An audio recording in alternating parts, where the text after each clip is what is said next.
अस्सलामुअलैकुम प्यारे दोस्तों, हमारे माशरे में अगर घर की छत पर दो कौवे लड़ाई करें तो इसका मतलब भी बयान किया जाता है। कौवों का घर के मुंडेर पर बोले तो इसका मतलब भी मौजूद है। इसके अलावा मौत के साथ भी इसको जोड़ा गया है। आज की इस वीडियो में हम आपको बताएंगे कि कौवा काय काय करे तो इसका क्या मतलब होता है, कौवे के साथ क्या क्या दिलचस्प बातें जुड़ी हुई हैं और इन बातों की हकीकत क्या है और इस बारे में इस्लामी तालीमात क्या है। इसके अलावा कौवा दौलत की जानिब कब और कैसे इशारा देता है, ये भी आपको बताएंगे। वीडियो दिलचस्प होने के साथ साथ इंफॉर्मेटिव भी है, तो वीडियो को आप स्किप ना करें बल्कि आखिरी तक लाजमी देखें और हमारे इस प्यारे से चैनल को भी सब्सक्राइब कर लें। तो मेरे प्यारे दोस्तों, आपको बताते चलें कि कौवा बहुत चालाक परिंदा है।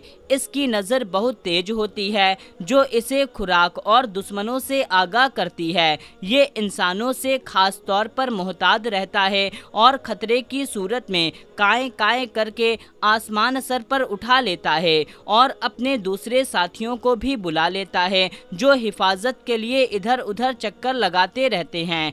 कौवा अपने बच्चों और अंडों की बहुत हिफाजत करता है। अगर कहीं चील या बिल्ली नजर आ जाए तो कौवे उस पर कूद पड़ते हैं और उसे वहां से भागने पर मजबूर कर देते हैं। अगर उनके घोंसले से अंडे निकालने की कोशिश की जाए तो ये इंसान के सर पर ढूंगे मार मार कर खून निकाल देते हैं। इसलिए कौवे को सबसे चालाक परिंदा माना जाता है। कौवे के बारे में कहा जाता है कि अपने साथी की लाश पर मातम करते हुए हवा में उड़ते हुए वे नीचे के मंजर कभी नहीं भूलते। मरने वाले साथी के पास मौजूद इंसान या जानवर का चेहरा इन्हें हमेशा याद रहता है और वो खुद उससे हमेशा बचने की कोशिश करते रहते हैं।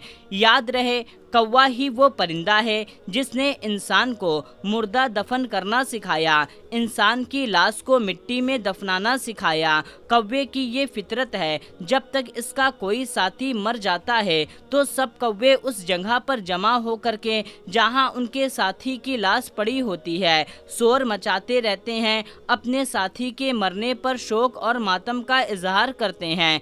दोस्तों, ये तो था कौवे का मुतासिर तारुफ कि कौवा कैसी फितरत का मालिक है। चलिए अब आपको बताते हैं कि कौवे के साथ क्या क्या बातें मशहूर हैं।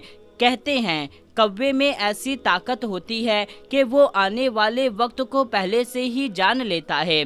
कहा जाता है अगर कौवे मिल करके आपके घर की छत पर या घर की दीवार पर आ करके एक दूसरे से लड़ने पड़े, झगड़ने पड़े, तो याद रखें उस घर पर कोई बुरा वक्त आने वाला होता है, क्योंकि कौवों का एक दूसरे से लड़ना झगड़ना अच्छा नहीं समझा जाता। इसलिए सारे घर वालों को चाहिए कि सदका खैरात ज़रूर करें। एक और बात जो मशहूर है कि ये अगर दोपहर से पहले कौवा आपके घर की दीवार पर या छत पर अकेला बोलना शुरू कर दे तो समझें कि आने वाले दिनों में आपके लिए खुशखबरी है। आपकी दौलत में इजाफा हो सकता है, आपके रोजगार में इजाफा हो सकता है, आपको कोई खजाना मिल सकता है, आपको कोई बड़ी कामयाबी मिल सकती है। ये भी कहा जाता है कि अगर कोई कौवा अचानक मुंह में रोटी का टुकड़ा लिए आपको नजर आ जाए तो आप समझें कि आपकी कोई बड़ी ख्वाहिश पूरी होने वाली है। और ये भी माना जाता है कि अगर कौवा किसी भी आदमी के सर पर बीट कर दे तो इसके दिन अच्छे आने वाले होते हैं। अगर कौवा उसके सर पर बैठ जाए तो उसके लिए बुरा वक्त आने वाला होता है। एक और बात जो आम तौर पर मशहूर है कि घर की दीवार पर कौवा बोले तो मेहमान आता है। मेरे प्यारे दोस्तों, ये जितनी भी बातें हमने आपके साथ शेयर की है, क्या आपको इनमें से किसी भी एक बात का कभी कभी तजुर्बा हुआ है? आपने इन बातों को हकीकत में कहीं पाया है? अगर ऐसा हुआ है तो आप कमेंट सेक्शन में ज़रूर बताएं। रही बात इन बातों की हकीकत की, तो इन सारी की सारी बातें रत्ती बराबर भी इनमें कोई सच्चाई नहीं है। ये तमाम सूरतें दौरे जाहिलियत में लोगों में पाई जाती थी और इस्लाम में इन्हें बातिल करार दे करके इनकी बेखुदी फरमा दी है। लेकिन अफसोस की बात है کہ یہ باتیں دھیرے دھیرے پھر مسلمانوں میں لوٹ آئی ہے۔ میرے پیارے دوستو، یہ جتنی بھی باتیں آپ کو بتائی گئی ہے، یہ ساری باتیں زمانہ جاہلیت میں سمجھی جاتی تھی۔ اگرچہ ان کی باز شکلیں الگ ہے، لیکن اصل کے اعتبار سے بدسگونی کی جدید اور پرانی صورت میں، جیسا کہ آپ بھی اس بات سے بخوبی واقف ہیں کہ اکثر لوگ گھر کی منڈیر یعنی دیوار پر کوے کے بولنے سے کسی مہمان کا آنے کا مان لیتے ہیں۔ کوے کا کائے کائے کرنا بھی مسافر کے آنے کا سکون خیال کیا جاتا ہے۔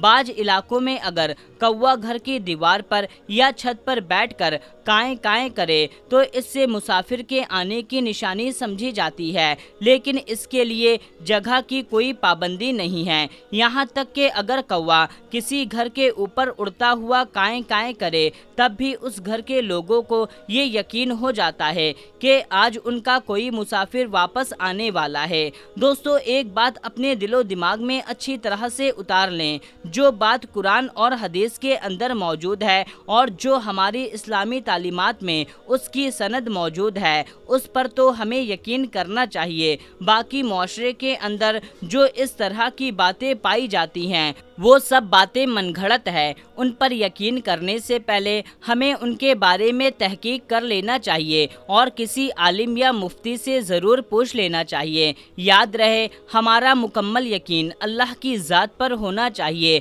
آج تک جو کچھ ہوا ہے، جو ہو رہا ہے، جو کچھ آئندہ ہوگا، وہ سب اللہ کے حکم اور ارادے کے ساتھ ہو رہا ہے۔ اللہ کی مرضی کے بغیر نہ تو کوئی پتا ہل سکتا ہے اور نہ ہی کوئی پلک جھپکا سکتا ہے، اور تمام مخلوق اپنے ہر کام میں اللہ کے حکم اور مرضی کی محتاج ہے۔ معاشرے میں موجود بدعت اور توقع پرستی ہمارے ایمان کو کمزور کرتی ہے اور ہمارے ایمان کے لیے خطرہ ہے، اس لیے چاہیے کہ ان باتوں سے اپنے آپ کو دور رکھیں۔ یاد رہے، ہمارے پیارے نبی صلی اللہ تعالیٰ علیہ وسلم نے تمام غیر اسلامی رسومات کو ترک کر کے مسلمان کو نئے سرے سے زندگی گزارنے کے طریقے سکھائیں اور اپنی زندگی لوگوں کے لیے وقف کرنے کا درس دیا۔ لیکن آج کے اس برق رفتار دور میں انسان نے ایک بار پھر سے دور جاہلیت کی یاد تازہ کروا دی ہے۔ انسان اس قدر توقع پرستی کا شکار ہو چکا ہے کہ ان کے تمام ترک غیر شرعی تعداد میں اپنے اندر سما لی ہے اور اس سے باہر آنے کا نام ہی نہیں لے رہا۔ کسی خاص درخت کو چھونے سے لے کر کے سیڑھی کے گرد گھومنے تک کوئی نہ کوئی توقع پرستانہ عادت ضرور رکھتا ہے۔ اسے یقین ہوتا ہے کہ یہ عادت خوشی لائے گی اور برائی دور کرے گی۔ اور دوستو، دلچسپ بات تو یہ ہے کہ کچھ عادت عجیب اور مزے کے لیے ہوتی ہے اور ضروری نہیں وہ ہمیشہ ایسے ہی خوشیوں کا سامان مہیا کرے۔ ایسی بہت سی مثال موجود ہے جنہیں عام انسانوں کے ساتھ ساتھ کامیاب اور پڑھے لکھے لوگوں نے بھی اپنا لیا ہے اور اس کو حقیقت کا روپ دے دیا ہے۔ اس بات کو سمجھنے اور اس سے بچنے کی ضرورت ہے۔ آخری میں کووں کے بارے میں ایک دلچسپ بات بتاتے چلیں کہ کوا وہ واحد پرندہ ہے جو عقاب کو تنگ کر سکتا ہے۔ یہ پرندوں کے بادشاہ عقاب کی پشت پر بیٹھ جاتا ہے اور اپنی چونچ سے اس کی گردن پر کاٹتا ہے، جبکہ کووں سے زیادہ طاقتور عقاب کوے کا مقابلہ کرنے میں اپنی طاقت اور وقت صرف نہیں کرتا، بلکہ وہ اپنے پر کھولتا ہے اور آسمان کی طرف اونچی اڑان بھرنا شروع کر دیتا ہے۔